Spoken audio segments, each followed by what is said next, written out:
Impeach mo din po nila, Lord. Bakit pinapa-impeach nila ako, Lord? Uy, bakit ganito, Lord? Kaluwa ka lang din na po, Lord. Kawawa naman ako, Lord. Ako na lang i-impeach. Ako na lang ang lagi ini-impeach. Hindi naman si Marcos ilang i-impeach. Bakit hindi na lang si Marcos ang kanilang ipa-impeach? Ayan talaga ang sinabi ni VP Inday Sara Duterte, mga kababayan, sa harap ng kanyang mga kababayan Davaoenyo. Oh. At iba ito, mga kababayan, ha. Itong speech ngayon ni Sara, hindi katulad nung sagot niya sa media na taga Maynila, mga kababayan. Ito, para siyang nakikipag-usap sa kanyang mga kababayang Davaoenyo. Kaya natural na natural si VP Sara nito. Sa mga hindi po nakakaintindi ng Cebuano, mga kababayan, Bisaya, huwag mag-alala, itatranslate po natin ang sabi ni VP Sara. Naguratan ba ako sa nagulat ako desisyon sa Supreme Court. Sa desisyon ng Supreme Court. Yes! Yahoo! I love it, I love it, I love it. Wala namang going naman. Nihapan ko naman ito parang sabi mo. Dahil binigay ko ng lahat ito sa ating Diyos, mga kababayan. Pinagpaubayan na niya sa Diyos. Ginawa ka na ito ba? Tinanggap ko na kung ano ang hatol. Tingnan ako, gusto ko sa ita mo. Na kahit anong mangyari, yan ako. Okay na kapalaran. yan talaga ang aking kapalaran. Diba? Diba? Wala na kang buhan ko. Wala na akong gagawin. Mag-aantay na lang ako dito. Kung asa mo dalawang. Tingnan ko na lang kung saan ako dadalhin ng Diyos. Taguhan sa mga Davaoenyo, sa mga pensulang Pilipino ka nag-angko. Marami sa mga Davaoenyo at mga kapwa nating Pilipino ang nag-pray, mga kababayan, nagdasal. Sa tanaw na ko, nakadungog yun at sa tingin ko, narinig talaga ng Diyos ang ating panalangin. Mga panalangin. Ano mo, bisa nasa mo ako, happy again ang sulti. Dahil kahit saan siya pupunta, mga kababayan, marami talaga ang nagsasabi. Nagdarasal ako para sa iyo. Darasal Nagdarasal kami para sa iyo at kay former President Rodrigo Duterte. Muna ang pasalamat. Kaya malaki talaga ang aking pasasalamat. Kasi tanaw na ako. Dahil sa tingin ko, ako lang ang nag-pray. hindi ko maminaw ang Panginoon. Baka hindi ako diringgin ng ating Panginoon. Pero sa kadaguhan, Pero sa dami ng mga naniwala para sa ako at prayers para sa kay VP Sara, naminaw yun ang Ginoo. pinakinggan tayo ng Diyos. Amen. Una na ako, hindi pasalamatan. Siyempre, usang-usang naman ako ang pasalamat sa Ginoo, no? Kaya unang-una kong pinapasalamatan ang ating Diyos. Sabi ko nato sa simbahan, ang sanasa na ka, magpatulong. Pasalamat sa Ginoo. Pasalamat sa Diyos. Una na ako, may pasalamatan ang mga abogado. And then, after sa Diyos, mga kababayan, pinasalamatan ko ang aming mga abogado. Sa impeachment. Sa impeachment.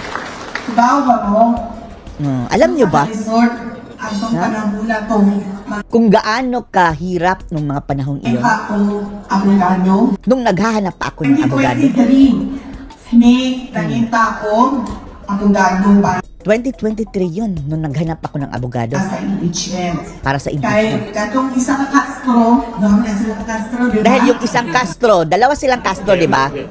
Katong isang Castro, Yung wala isa, na. yung nagkaso ng child abuse. Ano pangalan nun? Francine. Yabot ako na to siya. Ewan ko na lang kung saan na yun nilagay. Nasaan na yung ungas na yun. Hindi na siya congressman na si Franz. Siya na, di ba na, sulti na siya. Sinabi na niya dati. Ano siya? Sabi na niya na mag-file ng impeachment. mag-file tayo ng impeachment. Kaya nagtaka ako. Taka ako. At the time, ha?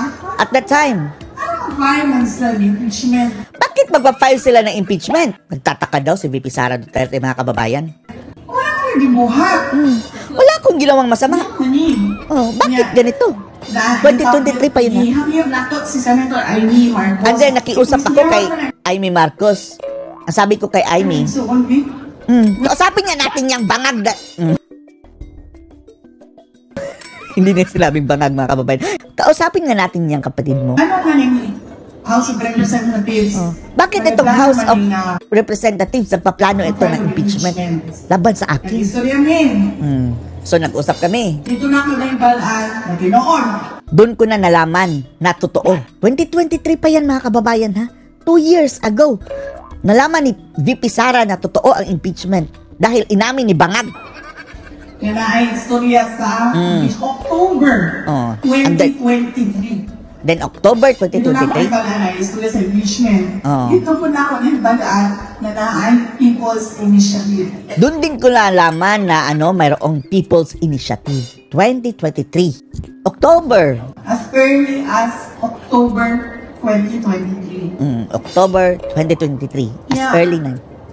Isang kaayong. And then napakahirap maghanap ng abogado. Dili isa yung yellow sila. Dahil maraming tumatanggi, mga kababayan eh. It's either yellow sila, Anti-Duterte sila. Anti-Duterte sila. Dili sila gusto mo bangga sa administration. ayaw nilang bumangga sa administrasyon. So yung nga nang liston. Ganyan kahirap. At that time na maghanap ng abogado. Attorney, Nag-usap na lang kami ni Attorney Fowa, yung spokesperson dati sa OVP ni VP Sara. Kaya nga, ikaw ka, wala yung dawat sa ato Sabi niya kay Fowa, alam mo kung walang tatanggap talaga sa atin na abogado, ito naman ito ha. tayo na lang dalawa. Magkamitang niya lang kang abogado sa ato Palitan na lang tayo sa pagiging abogado. Dito sa impeachment. Doon sa impeachment. Ikaw Sinabi ko sa kanya. dalawa, ako sunod. Ako ngayong araw, bukas, ikaw naman. Sila na lang dalawa, mga kababayan, dahil mahirap maghanap ng abogado na hindi takot, mga kababayan, bumangga sa administrasyon. Ito na po. Kaya na siya, hindi pwede yan. Sabi niya, hindi pwede yan. Kailangan natin maghanap. Kailangan natin. Kinakauna ang kasalanan ng Diyos.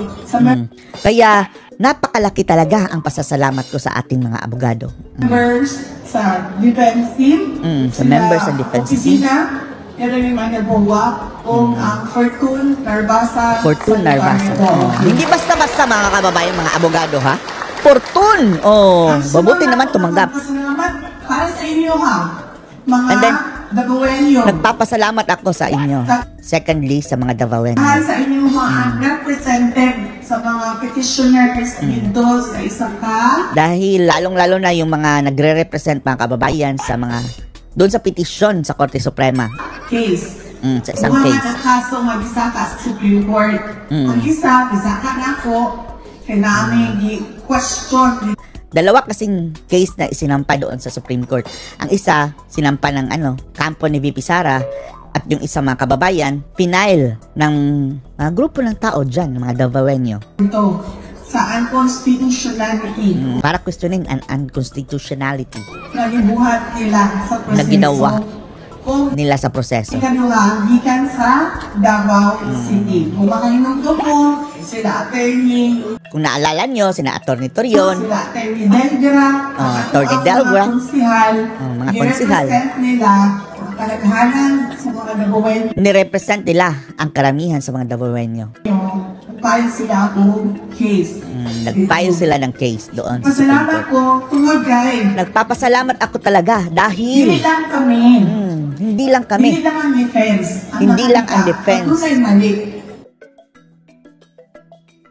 Ang nakakita na mayroon talagang mali Sa ilang gibuhat. sa kanilang Doon ginawa. po kubang. Mga ordinary. Mayroon ding mga ordinary na mga individuals, mga Filipinos, na nagsasabing mali ang ginawa ng House of Representatives at iakyat natin ito sa Supreme Court. Tamo to, mga tiga-Davao. Tayo yun, mga Davaoenyo.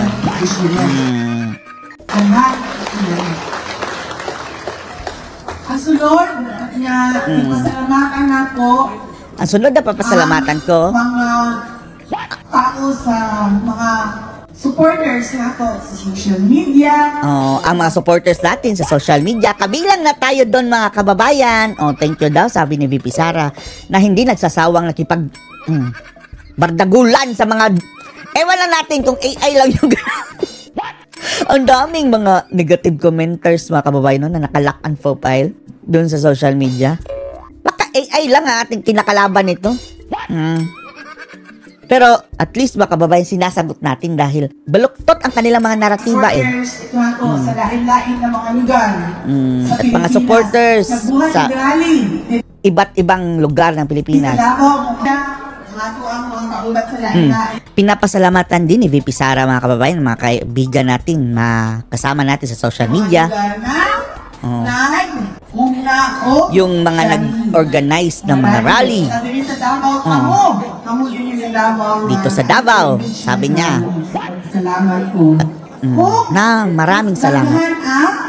Mga kaigsuunan natong Pilipino. At maraming mga kapatid nating mga Pilipino attend sa rally. The power of prayers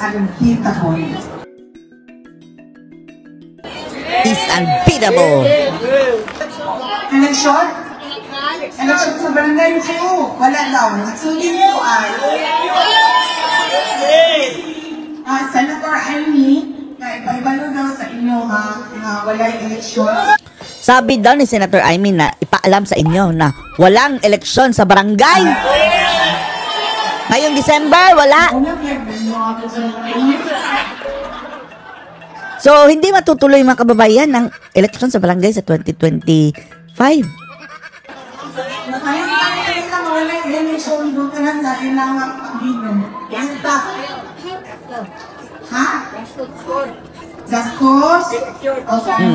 Gastos daw kasi, sabi ni Amy. Kaso lang mga kababayan, naputol mga kababayan footage eh. Sana mahanap natin yung buo, no? Pero, yun mga kababayan. Nagpasalamat si Sara at unang-una sabi niya, bakit ako, Lord, ang pinapa-impeach? Bakit hindi na lang si BBM? Anong masasabi niyo dito? Post your comments below.